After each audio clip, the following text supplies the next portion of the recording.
Liverpool take on Real Madrid in the Champions League final in Kyiv tonight, and here are just 6 reasons why the Reds can be confident of victory. Fate. For instance, playing Roma and then Real has been like a slow walk down a nostalgia-filled memory lane for Liverpool fans. Roma's Stadio Olimpico was the site of our historic first European Cup in 1977 and then our fourth in 1984. The odds for Roma and Liverpool to both reach the semi-finals must have been mind-boggling.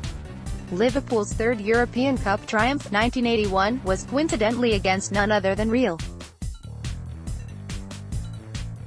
The present appears to be echoing the illustrious past. Liverpool have been absolutely lethal in the Champions League, with Roberto Firmino, Sadio Mane and Mohamed Salah all averaging essentially a goal a game. This season's Reds have scored the most goals ever in Champions League history, 45, if you include qualifying in old formats. Liverpool have been a team of devastating bursts, dominating sections of games where they ruthlessly put the opposition to the sword. In these moments, the combination of Liverpool's relentless pressing, pace and skill reaches zenith, a technical ecstasy, combining with a wave of emotion which transforms them into an unstoppable force.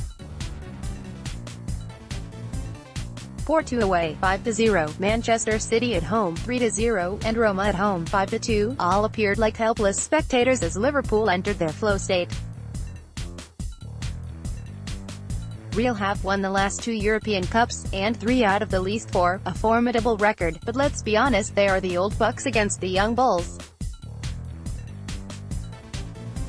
Many of Madrid's best players are reaching the twilight of their career. Cristiano Ronaldo, 33, Sergio Ramos, 32, Luka Modric, 32, Marcelo, 30, Karim Benzema, 30, are all still fabulous players, but their advancing age does not appear to match up well with Klopp's lung-bursting, heavy metal football. Reds rested. The Reds' lack of depth has really told against them in the final weeks of the season, but fortune and Klopp has given them the antidote, a confidence-inspiring win and a week-and-a-half training camp in both Marbella and Liverpool. Meanwhile, Real had a flat away trip to Villarreal last weekend, drawing 2-2. Klopp has himself identified that legs will not be an issue in Kyiv. We will not fall over the finish line again. Liverpool supporters: I have no doubt which set of supporters will be louder on Saturday. Liverpool supporters are the one constant across the club's stunning European performances and legacy.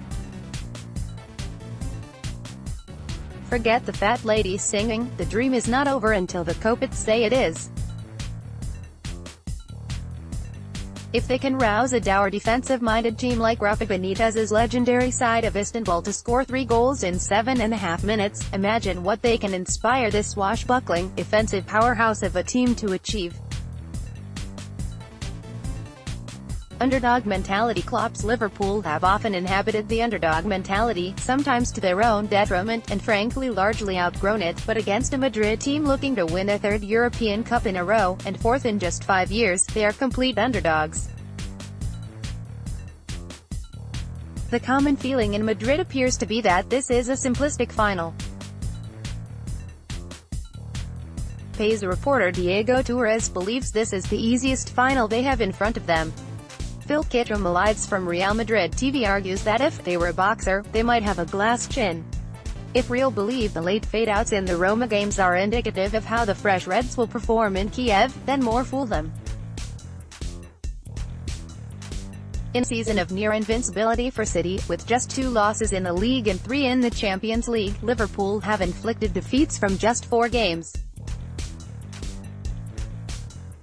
If City were expecting a glass jaw, they instead struck iron.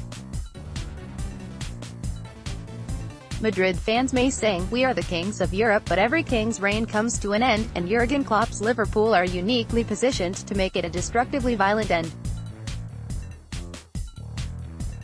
Hopefully by game's end Liverpool supporters can retort, "The king is dead, long live the king."